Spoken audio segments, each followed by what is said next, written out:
Berita utama kembali hadir untuk Anda, Saudara. Aksi premanisme membuat resah pedagang di kawasan Tanah Abang, Jakarta Pusat. Diduga tak diberi uang, barang milik pedagang bakso dirusak pelaku. Pecahin, gue bayar tapi tanggal 1. Pecahin nggak apa-apa, nggak masalah. Diduga marah tak diberi uang berkedok iuran. Seorang pria mengamuk dan memecahkan mangkuk milik pedagang bakso di Jalan Taman Kebon Sirih, Kampung Bali, Tanah Abang, Jakarta Pusat. Gue mau bayar tapi tanggal 1. Lo tanggal 1 kemarin udah dikasih.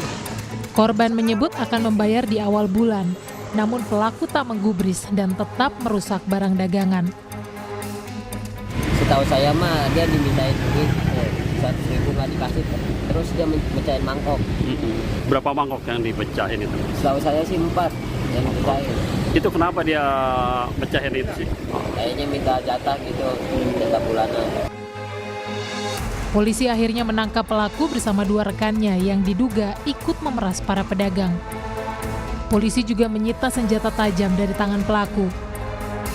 Polisi menyebut dari pemeriksaan ketiga pelaku juga positif mengonsumsi narkotika jenis sabu. Kita mengamankan ada 3 orang berinisial TDT, DA, dan OP. Rata-rata berdomisili di Kampung Bali, Tanah Abang.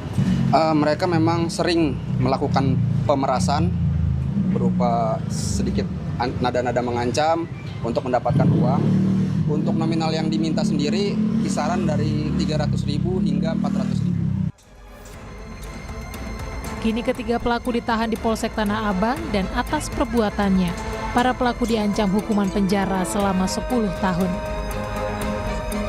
Stefanus Wangge, Kompas TV, Jakarta.